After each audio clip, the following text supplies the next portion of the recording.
In my review of Monument Valley, I named it as one of the greatest mobile games of all time. So that begs the question, what other games would I consider to be on that list? Well, I can tell you that Monument Valley's sequel is definitely one of them.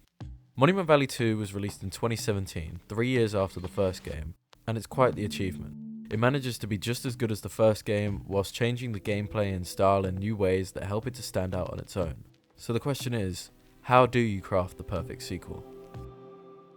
The word gimmick often has a negative connotation, and that's because it's meant to. A gimmick is something that's used to create interest and draw in an audience, but if a gimmick manages to be successful in both selling the game and actually making it more fun, then it's no longer a negative thing. Monument Valley 2's main gimmick is that you play as two different characters, Ro and her child. In a way, this seems to build upon the bird section from Monument Valley 1, but the gameplay is incredibly different. Making the decision for this to be the main focus of the game was an ingenious decision by us two. It makes the game feel like an entirely new experience, rather than just a rehash of the first game. For me, one of the most important things to a successful sequel is how it takes the formula created by the original and does new things with it. If a sequel is the exact same as the original, it's probably not going to interest me. Of course, just adding something new doesn't necessarily make a game good, so let's talk about what actually makes this a great game. Much like Monument Valley 1, Monument Valley 2 likes to introduce new gameplay mechanics and themes with every level. The game is split up between 4 main sections. In the first you play as Ro. In some chapters you control both her and her child in a few different ways. The first chapter is just Ro. The child is first introduced in the second chapter, where she simply follows behind Ro. In later chapters, however, the child is implemented as an actual game mechanic that changes the way you think about certain puzzles. We first see this in the 4th chapter, where Ro and the child are split down 2 separate paths. The way this chapter works is that the child will not mirror what Ro does, but instead try to be as close to her as possible, which makes for an interesting layer on top of each puzzle.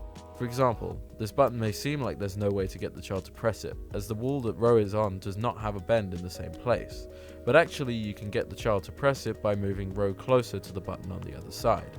My favourite implementation of this mechanic comes when you have this structure that places the child upside down above Ro, meaning you have to move Ro directly under wherever you need the child to be. In the 5th chapter we see a slightly different implementation of the dual character concept. Here we actually take control of the child as she is becoming less dependent on Ro. This eventually leads to the 6th chapter, which serves as the final part of this segment of the game. In this chapter, Ro sets the child off on a journey so that she can learn to be truly independent from her. From here, the game splits into 2 paths, one following Ro and the other following the child.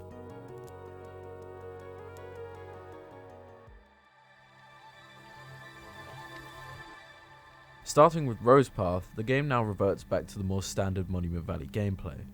What I really respect here is the effort put into differentiating Monument Valley 2 from the first game. Where Monument Valley relished in simplistic yet beautiful environments, the sequel isn't afraid to think even further outside the box, with stunning map design, with a level of detail and just overall weirdness that wasn't seen in the first game. As the primary example for this, I point to Chapter 9, which is easily the most creatively designed level across the whole series. This level plays with the Drost effect, which in art is the effect of an image being inside of itself, in theory repeating ad infinitum. This level technically doesn't fit the definition exactly, but I still think that the idea of having each structure being visible in the center of the last is nothing short of an ingenious level design. One of my major talking points in my video on the first game was about its use of colour, and this level is exemplary of what I find so amazing about it. Each structure is a distinct, bright colour, descending in rainbow order from red to orange to yellow to green and etc. In the centre there's a boat at a pier, and we watch Ro's mother send her on the very same journey she sent her own child on just a few chapters earlier. Speaking of a few chapters earlier, let's wind things back a bit to another chapter I consider to be one of the best designed in the game.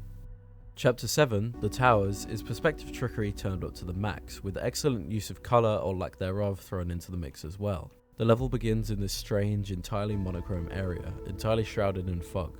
While earlier I praised the level of detail in the levels, I like that this one strips it back a bit, using flashes of bright colours within the monochrome environment as a way to stand out. What I love about this game even more than the first one is the variety in the level design, and of course the depth of puzzles that go along with it.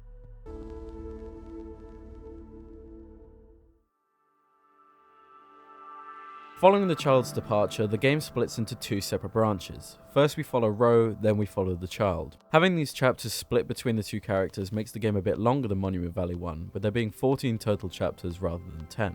In Chapter 8, part of Rose section, we once again see the totem, although it's not actually the same totem from the first game. I think bringing back this mechanic was a really smart idea, as it ties to the theme of cooperation that is consistent throughout this game. Plus, this actually introduces a few new gameplay ideas that weren't present during the totem levels in the first game, such as using the totem to be able to pull up a platform by wedging it between two pieces of the monument. Adding in these small differences, like using the totem to connect two parts of a structure or to create a horizontal bridge that you can walk across, makes ideas that were already present in the first game feel fresh and exciting. One of the things I really appreciate about this game is that it has both the two character gameplay at the start and end of the game, and more standard Monument Valley gameplay in the split section, with new mechanics and additions thrown into the mix, something which is very clear in the child section of the game. My favourite level in the child section is Chapter 12, which involves moving shutters in front of light in order to make trees grow bigger or smaller.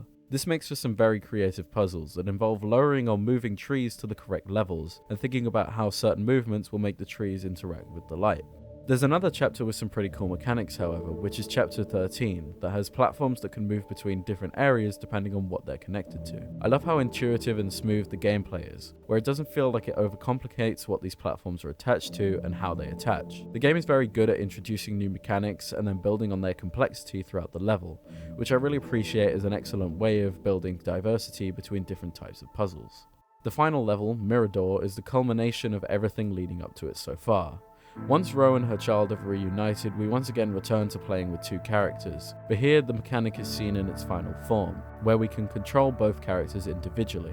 I already said it earlier, but Us Two's dedication to simplicity is incredibly impressive, and controlling two characters at once seems seamless and incredibly intuitive, despite there being no distinction in how you control either of them. The level design and overall number of puzzles combine to make this the most grand and expansive level in the entire game, making it a very fitting conclusion to the story.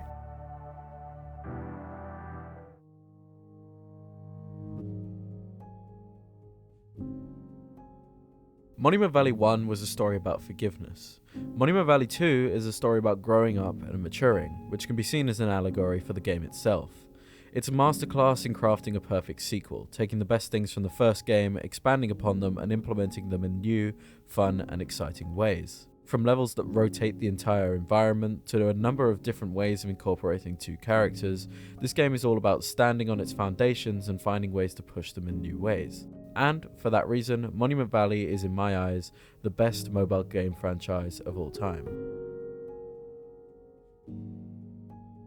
So that's about it. As usual, thank you so much for watching, and I hope you enjoyed. Don't forget to like, subscribe, share, etc. and all of that. This was a pretty short one, and it'll be my last video for the year on this channel, so happy holidays, and I'll see you next year. Thanks for watching.